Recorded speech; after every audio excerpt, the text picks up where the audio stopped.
Bienvenidos a este programa de Ecoradio que lo hacemos en alianza con la empresa Ecopción de nuestros compañeros Felipe Hernández Ramírez y Pablo Hernández Ramírez. Felipe, que es experto en sostenibilidad, innovación y emprendimiento, y Pablo, abogado ambientalista y experto en desarrollo y medio ambiente. Pablo, por favor, recordémosles a nuestros oyentes qué es Ecoradio y de qué trata el programa de hoy. Muy buenos días, Juan, y muy buenos días a nuestros oyentes de Ecoradio. Bueno, Ecoradio es un programa para conocer sobre negocios y proyectos sostenibles, conversar con líderes y expertos sobre actualidad e investigaciones y aprender en general sobre sostenibilidad. Como tú lo mencionas, este programa lo hacemos en alianza entre El Dorado Radio y nuestra empresa Ecopción, en la cual lo que pretendemos es educar, innovar, asesorar y ayudar a tomar decisiones en materia de sostenibilidad a los empresarios y gobernantes de nuestro departamento. En el programa de hoy hablaremos sobre el cambio climático y también sobre sus impactos y oportunidades en Colombia.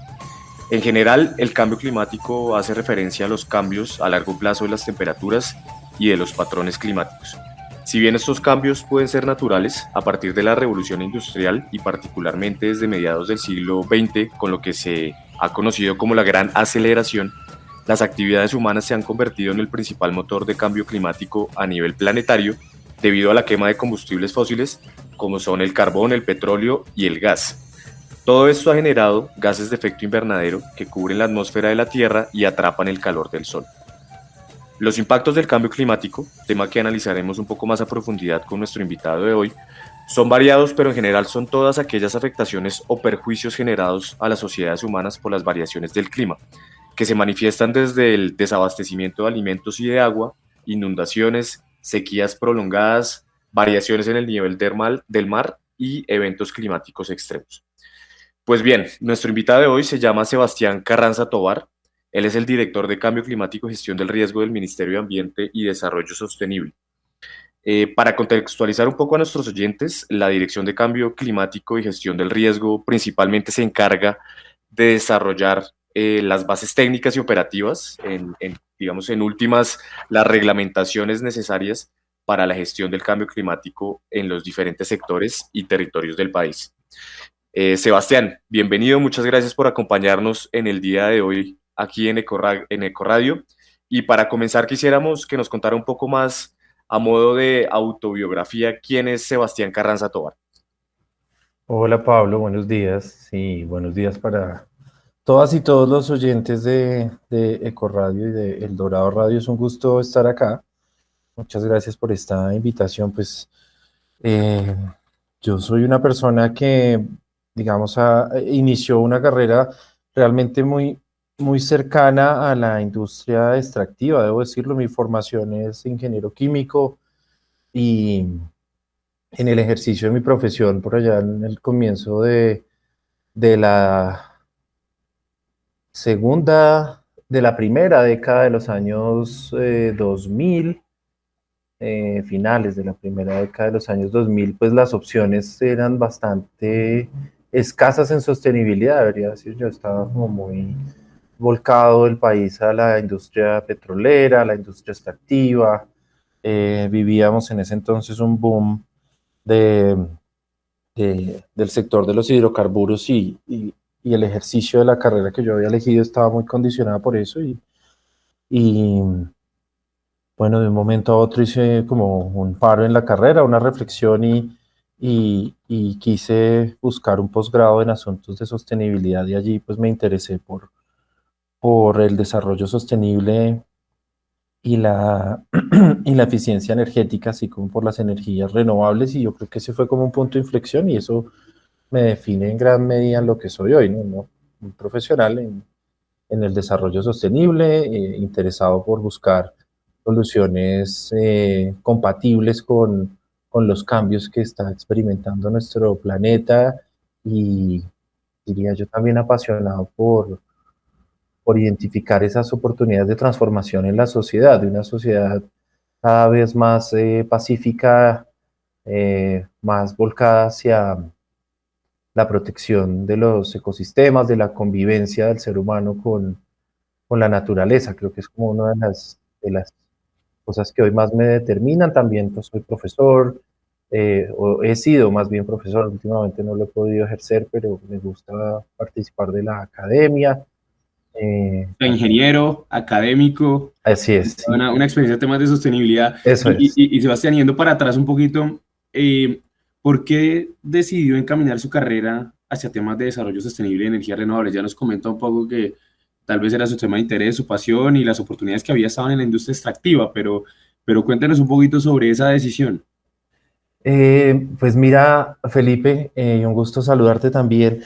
La decisión yo creo que fue condicionada por permitirse, digamos, hacer experimentos académicos. Yo no estaba en una escuela de ingeniería química, hice un posgrado en una escuela de ingeniería, pero pues era el primer máster, de hecho fue la primera promoción de ese máster en el que yo participé en la Escuela Politécnica en Montreal, que era, dependía de la Facultad de Ingeniería también, y era un máster en energía y desarrollo sostenible.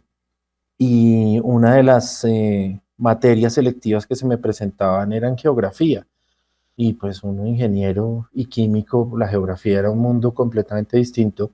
Y a partir de ese experimento académico descubrí el ordenamiento del territorio, descubrí los asuntos relacionados con la gestión del agua y luego pude entender cómo problemas tan críticos como la salud pública o la pobreza estaban determinados por la manera en cómo gestionábamos un recurso como el agua, y pues eso abrió mucho el pensamiento hacia otras reflexiones en la energía, el transporte, en otro tipo de servicios, y entender en gran medida eso cómo moldea las sociedades y cómo, eh, digamos, también hace parte de las dinámicas de la pobreza o de la inequidad, y pues me permitió expandir sí, mi mirada de la ingeniería hacia otros horizontes y entender que si bien hacemos cosas muy importantes desde la ingeniería, cuando uno ve un horizonte más amplio, logra entender un poquito más asuntos relacionados con el desarrollo y con la forma en la que la sociedad misma se ordena alrededor de la naturaleza. Yo creo que eso fue la razón de por qué tuve ese giro en la En su carrera. carrera. Uh-huh. Y Sebastián, también en la época en que usted entra a trabajar estos temas, en esa época, hace unos 10 15 años, se hablaba era de responsabilidad social y empresarial, ¿no? Todo ese tema, ese concepto de sostenibilidad viene después. Cuéntenos un poco cómo ha vivido usted este cambio, porque el cambio de conceptos también se ve el cambio en la práctica, en la manera en que se ejerce el trabajo en este ámbito, ¿no? Cuéntenos un poco cómo ha sido esa evolución. Sí, yo creo que ha sido un proceso bastante entretenido, mucho más acelerado de lo que uno hubiese pensado efectivamente hace 15 años. Como tú lo dices, Felipe, era un proceso que era bastante optativo, era voluntario, parecía ser una cosa como de buena onda, de querer ser, digamos, no sé, como la parte chévere de la organización, personas que estaban intentando posicionar un tema dentro de empresas donde les generaba muchísima resistencia. Entonces, esas primeras personas de la sostenibilidad eran como una suerte de promotores, como una suerte de A los que nadie evangelizadores. les ponía cuidado, nadie les ponía atención. Sí, no les paraban muchas bolas, los presupuestos eran muy limitados, eso difícilmente una persona responsable de sostenibilidad llegaba a conversar con una junta directiva, y yo creo que la evolución que ha tenido este sector, si lo pudiéramos llamar así, un sector, sí, un sector de profesional o un sector mismo, un sector económico en los últimos 10 años, pues ha sido notable, viendo estas personas mucho más conectadas con sus juntas directivas, mucho más posicionadas con las posiciones, ahí valga la redundancia, las posiciones de toma de decisión dentro de las organizaciones. Y yo creo que en gran medida esa aceleración en evolucionar de ser unos grupos aislados o unos grupos intentando generar cambios hacia ser casi que presidencias o vicepresidencias que hoy determinan a las organizaciones, en gran medida también se debe a la influencia que han tenido los consumidores y las consumidoras eligiendo productos distintos. Nos encontramos por la mitad del camino a los millennials, a los centennials, a un montón de personas que empiezan a demandar otro tipo de productos y servicios, y pues eso ha hecho que que las instancias de toma de decisión en las empresas pues se tomen este tema tan en serio como lo vemos hoy. Sí. Los criterios de sostenibilidad en ambiente, sociedad y gobernanza en los portafolios de inversión, o lo que se llama en inglés ESG, son cada vez más determinantes en las decisiones que toman las empresas. Y hoy, pues, felizmente debo decir, ya estos grupos de personas no son un pequeño grupo de personas intentando movilizar la organización, sino que ya tienen una influencia altísima en la cultura organizacional, en el gobierno corporativo, y para mí pues eso ha sido realmente pues inspirador ver el proceso en tan corto tiempo relativamente. Yo creo que Así 10 es. años es un proceso, es un tiempo corto. Sí, en un corto tiempo, digamos que el término ha venido permeando, pues, digamos, a la industria, a los gobiernos, pero entonces yo quiero detenerme un poco ahí, Sebastián, en lo que podríamos entender por sostenibilidad. Es un término que se ha venido utilizando mucho y a veces a algunas personas les preocupa que por su constante uso termine siendo un término que significa todo y significa nada. Entonces, desde su punto de vista, para usted, ¿qué es la sostenibilidad? Pues me parece una pregunta chévere, Pablo. Además, conecta con todo lo que hemos venido charlando contigo y con Felipe, porque pues para mí sostenibilidad es un asunto supremamente serio, porque imagínense, a mí me cambió la vida la sostenibilidad, Ajá. me cambió el enfoque de relacionarme con la sociedad, cambió mis decisiones económicas, cambió, eh, moldeó en gran medida lo que yo hoy soy como persona y como profesional. Entonces, la sostenibilidad es un tema, primero, serio, que hay que asumir con responsabilidad. Es un asunto que nos lleva a tener una reflexión profunda de nuestras relaciones económicas, sociales, ambientales, culturales, eh, y que derivado de esa reflexión nos hace buscar soluciones solidarias, nos hace buscar soluciones que resuelvan la vida de personas que no tienen una voz tan potente, de personas que están en situación de vulnerabilidad, que nos hace buscar soluciones a otros organismos vivos como los ecosistemas o los animales que tampoco tienen una voz tan potente en las decisiones humanas. Entonces nos amplía un poquito la conciencia, y con eso yo también daría como ese tercer elemento de la sostenibilidad, que es eso, una conciencia plena de lo que consumimos, de los hábitos que tenemos, de la forma en que nos relacionamos con otros seres humanos, con los ecosistemas, con los productos que consumimos. Eso para mí es, la sostenibilidad se vuelve también una forma de vivir y una forma de ejercer una profesión, un enfoque de política y pues una forma de ser y de hacer en la sociedad. Sebastián, y cuéntenos cómo fue su llegada al ministerio. Ahora hoy usted, director de Cambio Climático y Gestión del Riesgo. ¿Cómo fue eso? ¿Usted estaba trabajando en dónde? ¿Quién lo llamó? ¿Quién lo invitó? Cuéntenos un poquito de esa historia. Bueno, esa es una historia que a mí me gusta contar porque es mi segunda temporada en este ministerio. Es una organización por la que tengo un aprecio grande. Yo también pude consolidar mi carrera en la sostenibilidad gracias a mi primera temporada en el ministerio, donde fui funcionario. Era funcionario del grupo de mitigación en ese entonces, y allí estuve por cerca de 5 años. Luego me moví al sistema de las Naciones Unidas, estuve en el programa de medio ambiente para la ONU durante 4 años, y, y estando en el ejercicio de ese cargo ya como oficial del programa en la Oficina Regional para América Latina y el Caribe en Panamá, tuve una conversación con el viceministro Francisco Canal, y se planteó esta opción de venir a liderar la Dirección de Cambio Climático, y pues vi que era una oportunidad que no quería dejar pasar, que plantea muchísimos retos, que siempre volver al gobierno después de estar en un organismo multilateral es un reto. Sin embargo, la cercanía con la sociedad, la cercanía con la toma de decisiones, volver a un equipo pues que relativamente conozco bien, en una organización como el ministerio, a la que le tengo tanto aprecio y tanto respeto, pues yo creo que es como esas invitaciones que llegan en la vida y uno no puede negarse. hace parte del proceso, de un proceso en el que creo que es una construcción colectiva, porque no, digamos, vamos a ver qué resulta de esta segunda fase en el ministerio, pero así fue mi llegada a la posición de la dirección. Y esa diferencia, Sebastián, de venir del mundo de las organizaciones internacionales. En mi caso, yo también trabajé en Naciones Unidas. Y bueno, es un mundo espectacular, extraordinario, diplomacia, pero las cosas funcionan a una velocidad distinta a las que funcionan en el Estado, ¿no? Las decisiones también se toman a veces con criterios distintos a los que se toman trabajando para el Estado. ¿Cómo ha sido ese tránsito? ¿Cómo ha sido ese tránsito de ponerse ahora la camiseta del gobierno y estar ahora liderando uno de los temas más importantes, tal vez, también de la agenda, ¿no? Sí, pues ha sido una transición supremamente enriquecedora, muy demandante en tiempo y en esfuerzo. Creo que también muy retadora en los espacios en los que hoy estamos pudiendo acceder, digamos, como gobierno nacional derivado del liderazgo del presidente Petro y de la ministra Susana.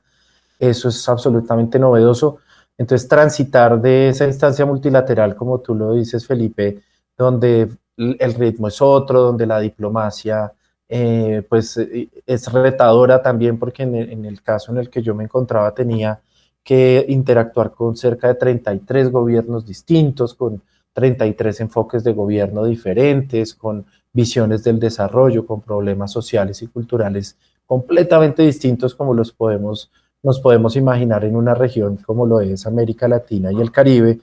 Eh, Ahora a un contexto mucho más particular, a un contexto en el que estamos, eh, digamos, retomando o potenciando muchas de las decisiones que a un país como Colombia, mega diverso, con problemas de inequidad en proceso de consolidación de su programa de paz total, pues lo obligan a uno a volver a bajar a la escala del gobierno nacional y el gobierno nacional sigue siendo una escala bastante elevada sobre las decisiones que se toman en el territorio y tenemos algunos espacios, no tantos como quisiéramos, pero los tenemos, de interacción con las juntas campesinas, con las juntas de acción comunal, con los gobiernos locales como alcaldes o gobernadores, con los gobiernos indígenas, y pues eso es absolutamente fascinante, digamos, porque en particular en cambio climático este es un tema que se aborda desde una escala muy amplia, como es la escala de las negociaciones internacionales,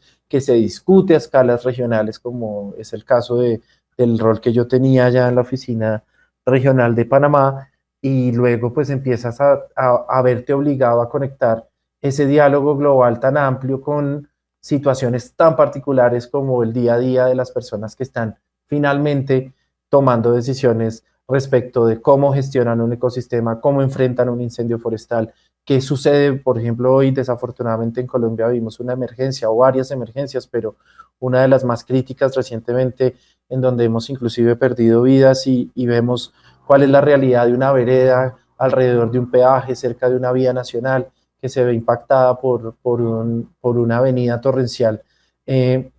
Y eso pues es retador en la medida en que te obliga a ti como persona que ejerce la profesión en este mundo a conectar pues con unos conceptos muy amplios que vienen allá del sistema de Naciones Unidas con realidades muy concretas, como es el día a día de las personas que están conviviendo con nuestra naturaleza y con su diversidad y con sus vulnerabilidades y sus riesgos también. Entonces, pues es una transición de aprendizaje, es una transición también de apertura de mente. Yo volvería a insistir en otro experimento académico, profesional, en los que yo siempre recomendaría que si alguien se enfrenta a ese tipo de decisiones, no lo dude en hacerlo, porque digamos que no hay límites en los retos profesionales, no hay límites en la creatividad tampoco para poder conectar un diálogo que es urgente. Todos entendemos que el cambio climático es urgente, que hay que actuar cuanto antes, pero entendemos muy poco de la realidad en el territorio, de la circunstancia que se vive en el día a día. Total. Entonces, Digamos que eso es una característica muy particular del cambio climático, ¿no? Es como digamos que tiene unas escalas temporales y espaciales muy particulares, digamos, desde el punto de vista temporal.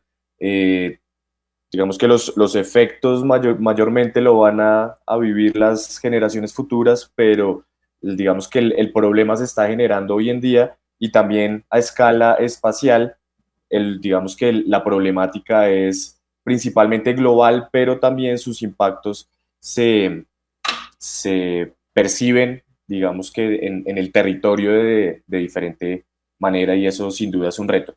No quería dejar pasar, Sebastián, una pregunta que le hacemos a nuestros invitados, y aprovechando su posición como director de cambio climático, ¿qué anécdota curiosa quisiera compartirnos durante este tiempo que ha asumido como director? Tenemos entendido que, pues digamos, la posición de director de cambio climático en el Ministerio de Ambiente le posibilita conocer personas, líderes a nivel mundial. Entonces, no sé, ¿qué tipo de anécdota quisiera usted compartir con nuestros oyentes?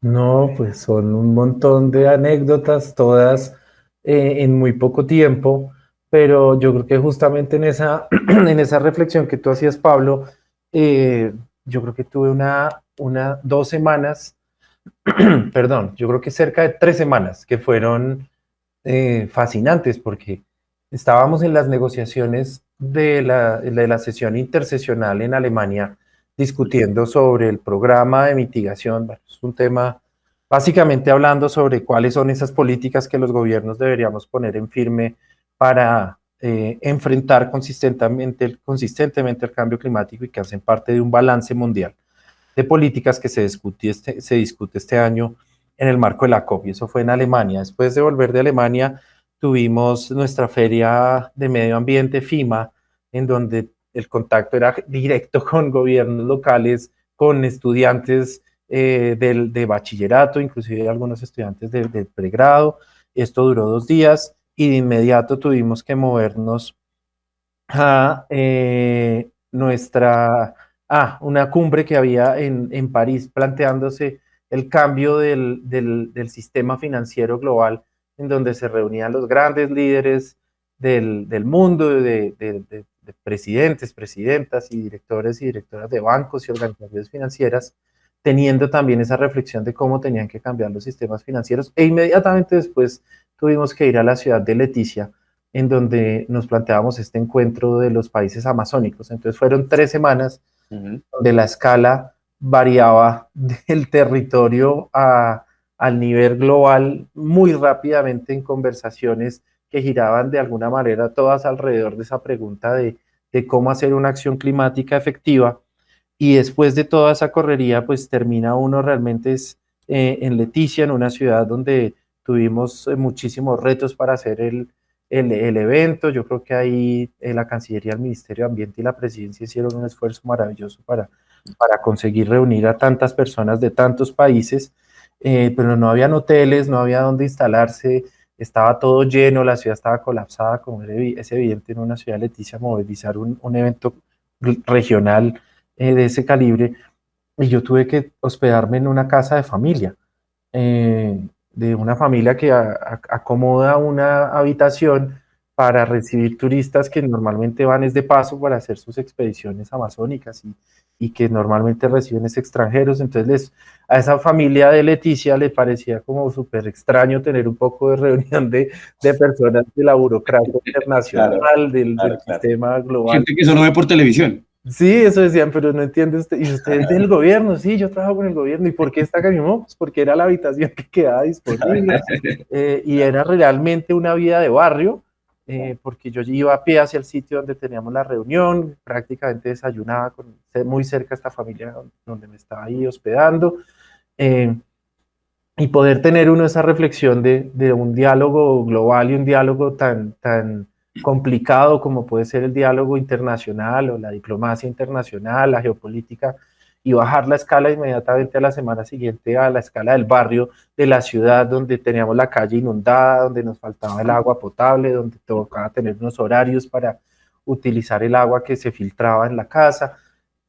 Pues le permite a uno no perder la perspectiva, mantener el cable a tierra, que creo que es uno de los retos que enfrentamos las personas que trabajamos en cambio climático, y siempre tener de presente la importancia de la cotidianidad, de la vida de las personas que están enfrentando las crisis, la ausencia del agua, la ausencia de vías, la ausencia de internet. Qué interesante eso, Sebastián, discúlpeme, porque es que tal vez es el reto del tomador de decisión de política pública, ¿no? Porque entonces están espacios de conversación a nivel internacional donde tal vez la conversación muy interesante, muy profunda, pero puede ser etérea, y al mismo tiempo entonces va usted y conecta con el ciudadano, que es el que está padeciendo el problema, la consecuencia de las decisiones que se están tomando en los otros espacios. Así Entonces, muy chévere eso que nos cuenta. Y ahora ya volviendo a temas más técnicos, hablando sobre el cambio climático, pues desde la celebración de la Convención Marco de Naciones Unidas sobre este tema, la política a nivel internacional, la política pública a nivel internacional se ha enfocado como en dos temas, ¿no? En la mitigación y en la adaptación al cambio climático. De pronto, si usted nos puede ayudar, Sebastián, explicándole a nuestros oyentes qué es esto de la mitigación y la adaptación y cómo ellos lo pueden ver en el día a día. Súper. Sí, Felipe, esos han sido como los dos temas que han determinado este diálogo. Mitigación tiene, diría yo, dos enfoques. Uno tiene que ver con mitigar, hablamos un poquito de reducir, de enfrentar, de gestionar los impactos del cambio climático. Eso es un componente de la mitigación. Pero, y hay otro que es el más característico que tiene que ver con reducir emisiones de gases de efecto invernadero. La mayoría de esas emisiones tienen origen en el consumo de combustibles fósiles, en la deforestación, en las actividades en el sector agropecuario. Nuestros hatos de ganados pues emiten gases como el metano, derivados pues de su forma de digestión, de lo que comen las vacas y de la forma en cómo lo procesan, así como de la gestión del estiércol y la orina, el uso de fertilizantes, pero también de algunos procesos industriales como la producción del cemento o la producción de la cal, el mismo vidrio, que es el sector de los minerales no metálicos. Digamos que todas nuestras actividades económicas tienen de alguna manera una fuente de emisiones de gases y la mitigación se enfoca en intentar reducir esas emisiones, intentar hacer que los procesos industriales o agropecuarios sean cada vez más eficientes, usemos mejor los combustibles, usemos mejor los potreros, usemos mejor las dietas de nuestras vacas y de nuestros ganados para reducir emisiones, y ese es el otro componente de la mitigación. En adaptación, pues son todos los efectos que vivimos, efectos asociados a la variabilidad climática, que es otro asunto. Yo creo que es importante diferenciar el cambio climático, que muy bien Pablo lo explicaba en sus plazos temporales, frente a la variabilidad climática que está más asociada al estado del tiempo actual, a los fenómenos climatológicos. Colombia vive varios de ellos. Los más característicos son el fenómeno del Niño y la Niña, es decir, las temporadas de sequía o las temporadas de inundación, pero también tenemos olas de calor, también tenemos olas de frío, nevadas. En Cundinamarca padecemos ese fenómeno frecuentemente. Nuestros cultivos están expuestos a la nevada, al frío intenso o a la sequía cuando nos falta el agua, y la adaptación pues busca que tomemos decisiones alrededor de estar preparados y preparadas para ese tipo de fenómenos, para que la nevada no nos pegue tan duro, para que cuando falte el agua no nos falte tanto, para que cuando haya una crecida del río tengamos una alerta temprana y sepamos que tenemos que alejarnos de las zonas de la ronda del río. Son un poco ese tipo de medidas las que determinan la adaptación. Eso digamos que es como muy resumidamente las dos áreas de gestión del cambio climático. Sebastián, uno comúnmente escucha sobre la palabra cambio climático y se imagina siempre efectos adversos. ¿Hay posibilidades de pensar el cambio climático en términos de oportunidades? ¿Es posible? Sí, definitivamente. Yo creo que el cambio climático, por un lado, nos está llevando a tener esas reflexiones de cómo relacionarnos con la sociedad, en la sociedad, con la economía, con el medio ambiente y la cultura de una manera mucho más acelerada y más profunda. Creo que tampoco, volvemos a una de nuestras primeras preguntas, este fenómeno de la sostenibilidad corporativa pues se ha visto acelerado en gran medida por las circunstancias ambientales que lo determinan. Y yo creo que esa es una de las primeras cosas que diría yo es un beneficio, una oportunidad del cambio climático, y es que estamos teniendo una reflexión y una invitación a tomar decisiones mucho más rápido, mucho más oportunamente. Hay sectores de la sociedad que están reaccionando de una manera muy solidaria, preocupados por lo que estamos viendo que viven otras partes de la sociedad. Yo creo que también hay oportunidades en relación a la manera en que nosotros consumimos, la manera en que nos alimentamos, la manera en cómo nos transportamos, y esto pues es en gran medida consecuencia del cambio climático. Eh, Creo que también estamos teniendo una reflexión profunda en relación a nuestros hábitos, a lo que nos hace felices, porque y eso a mí a veces me suelta sonrisas esa intervención, pero pues vivimos nuestra felicidad, por ejemplo, está en tomar un avión, en conocer destinos bastante alejados, en ser bastante intensivos en el uso de algún tipo de tecnología que tiene unos impactos negativos. Y lo que hoy empieza uno a ver es que hay una conducta mucho más volcada hacia la búsqueda de ese entretenimiento, de esa felicidad, de ese desarrollo de la persona local, ¿no? De conozca su ciudad, conozca su país, consuma cosas cerca a su ciudad, visite más su barrio, sepa qué tiene más a la mano y que no depende tal vez de un avión o tal vez de un gran proceso industrial o de una cadena de suministro global. Yo creo que también nos Ese valor de lo local. exactamente, nos está llevando otra vez a encontrarnos con nuestro círculo local más cercano. Correcto. Y ahora, Sebastián, interesante hacerle esta pregunta a usted porque obviamente usted es quien está definiendo estas posturas de Colombia frente a todos estos temas y es también quien de primera mano debe tomar decisiones relacionadas con los retos que tiene el país en este tema. Y me gustaría hacerle como una pregunta relacionada con eso, desde su punto de vista y desde su agenda de trabajo hoy día. ¿Cuáles son los principales retos que tiene Colombia en materia de gestión del cambio climático y cómo usted, como líder de esta oficina, los viene abordando?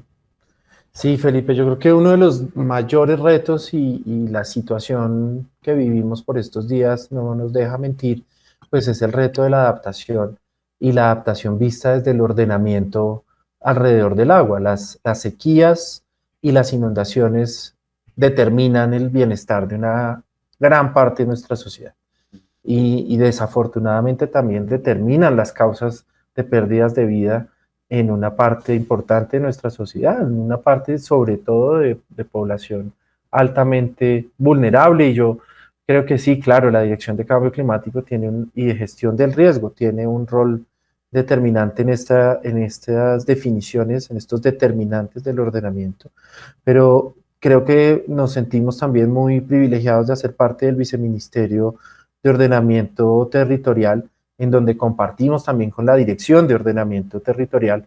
Tenemos allí en cabeza a alguien que conoce muy bien este tema, es el viceministro Francisco Canal, quien digamos es un precursor de estas ideas, de las ideas del ordenamiento alrededor del agua, de la región hídrica, de esa mirada también como de la relevancia de los acueductos veredales y de los acueductos locales como las grandes gestores de la gestión ambiental. Entonces, pues para nosotros es un reto. Creemos que efectivamente es una de las prioridades que atender nuestro país anfibio, como ya lo ha venido definiendo el Instituto Humboldt, un país que transita hacia unos regímenes cada vez menos predecibles o más extensos en sus tiempos o más intensos o por lluvias o por sequías, pues le están planteando a Colombia ese reto, ¿no? ¿Cómo será un país que cada vez o se va a inundar más y más rápido o va a experimentar sequías más intensas y más prolongadas? Y qué tienen que hacer nuestras poblaciones en regiones con dinámicas hídricas tan complejas como la Mojana o como la Orinoquía, o que dependen altísimamente de estos regímenes hídricos como la Amazonía, que padecen la sequía como el caso de La Guajira, que es una región que hoy se encuentra en declaratoria de emergencia. Yo creo que nunca antes habíamos logrado encontrar esa convergencia entre cambio climático y gestión integral del recurso hídrico, y cómo lo estamos enfrentando pues con un reto institucional muy grande. Yo creo que hay un reto en relación al sistema de cambio climático, al SISCLIMA y al Sistema Nacional de Gestión del Riesgo y a todo el espacio que hay en medio de esa gestión preventiva, de esa gestión planificada. Nuestro país es un país que desafortunadamente está actuando de emergencia tras emergencia. tenemos, por ejemplo, este es un año particular en donde prácticamente van a haber personas que empezaron el año en inundación y lo van a terminar en sequía. Y pues, ¿qué sucede con sus territorios? ¿Qué sucede con sus cultivos? ¿Qué sucede con sus hatos, con sus semillas, con las inversiones que han hecho y que dependen pues de estos regímenes o de la estabilidad de estos regímenes? Pues ese es el reto. Yo creo que lo resumiría diciendo que muy acertadamente desde el Plan Nacional de Desarrollo se fija como derrotero el ordenamiento alrededor del agua y da un mandato amplio al gobierno en donde todo el sistema de cambio climático, pero también el Sistema Nacional de Gestión del Riesgo, pues tienen el reto enorme de entregar esos determinantes y de buscar esa convergencia. Nuestros territorios tienen un montón de instrumentos de planificación, tienen los EOTs, los POTs, los POMCAS, los POMIWAC, los planes integrales de cambio climático, es decir, una cantidad de herramientas para planificar. Yo creo que en Cundinamarca esto también es bastante característico, más aún por su relación con la ciudad capital. Y luego pues tienes que hacer converger las visiones de desarrollo de cada región, la autonomía de los gobernadores, la autonomía de las alcaldías y luego también de la misma autonomía del territorio, ¿no? Las juntas y las juntas campesinas, las juntas veredales, las juntas de acción comunal y las otras formas de gobierno como el gobierno indígena, hacer converger las visiones sobre el ordenamiento del territorio y de nuestro relacionamiento con el agua en Colombia es un reto gigantesco y creo que eso es algo que llega muy oportunamente en un año con una climatología bastante particular y digamos que también diría yo coincide también con que el presidente Petro desde sus inicios ha sido un precursor del ordenamiento alrededor del agua. Alrededor del agua, sí. Otro de los temas que ha sonado mucho en este gobierno es la propuesta que ha hecho el presidente Petro a nivel internacional de cambiar deuda por acción climática, ¿no? Porque evidentemente un eje transversal de la política climática es la financiación. Todo lo que estamos hablando acá de cómo adaptamos nuestros territorios, cómo reducimos nuestras emisiones, cómo ordenamos, digamos que a la sociedad alrededor del agua se necesita dinero. ¿Qué opinión le merece, digamos, que este tipo de propuestas y de qué manera lograrían beneficiar digamos que al territorio, al país y los objetivos que tiene Colombia en temas de cambio climático? Sí, pues esta es yo creo que una idea bastante novedosa que muestra mucho el espíritu de liderazgo del presidente Petro, generando conversaciones disruptivas, generando unos debates profundos a nivel global, preguntándole a los acreedores, preguntándole a los países desarrollados o a los empresarios del capital privado, pues cuáles son esos principios que rigen su ejercicio como acreedores de países en desarrollo. Y plantea esta pregunta que creo la primera vez que la plantea fue en la Asamblea de Naciones Unidas, diciendo que los países en desarrollo o los países menos desarrollados, porque yo creo que también es un discurso muy solidario, es un discurso que no solamente recoge los intereses de Colombia, sino de otros países en situaciones aún mucho más complejas que Colombia, si lo miramos desde el punto de vista de deuda, invitando a tener una reflexión diciendo, oiga, pero si los países tienen que cumplir con sus responsabilidades derivadas de las deudas que tienen, si los servicios de la deuda representan unos costos elevados para las economías de estos países y si a futuro vamos a tener dificultades en poder acceder a recursos frescos o las condiciones que determinan esas deudas, pues cada vez las hacen menos accesibles a países que van a requerir de alguna manera endeudarse para actuar frente al cambio climático, para pagar los costos de las crisis, dice el sistema hay que repensarse. Y va por allá hasta los orígenes de esto que tiene un antecedente en el Club de París y en el Pacto de Bretton Woods, que son aparte, digamos, visiones del manejo de la deuda y del financiamiento público que ya tienen varias décadas y que el presidente Petro lo ha mencionado muy acertadamente, diciendo eso ya es como de otra época. Entonces plantea un debate global profundísimo, muy relevante, disruptivo, y que aparte le da una posición también a Colombia en el diálogo internacional muy potente, y por otro lado invita a unas reflexiones domésticas que son diferenciadas, digamos que eso se desmarca del título grande de canje de deuda, y adentro de los países empezamos a tener reflexiones sobre cómo son esos intereses, qué hacer con los derechos especiales de giro, cuáles son las reglas fiscales que aplicamos, qué vamos a hacer si los costos de la crisis climática empiezan a subir incontroladamente y nuestras economías necesitan gestionar esos costos. Y pues está generando un montón de reflexiones y pues también es cierto que cada país, y en una región como la nuestra, pues cada país tiene un enfoque distinto, tiene prioridades diferentes que abordar. Entonces yo creo que tiene esas dos miradas, ¿no? Un diálogo muy global y una reflexión muy potente sobre qué necesitamos cambiar en las instituciones del orden global, y luego a nivel doméstico cuáles son nuestras oportunidades reales de cara a los costos de esta crisis. Interesante discusión la que se está planteando. Usted lo ha dicho, doctor Sebastián Carranza, director de Cambio Climático y Gestión del Riesgo del Ministerio de Ambiente. Una discusión que realmente estamos sufriendo. Realmente decir que ebullición es poco. Realmente nos estamos quemando en este tema, y le agradecemos mucho por su presencia, por su tiempo y sobre todo por iluminarnos en este tema. Bueno, vamos concluyendo.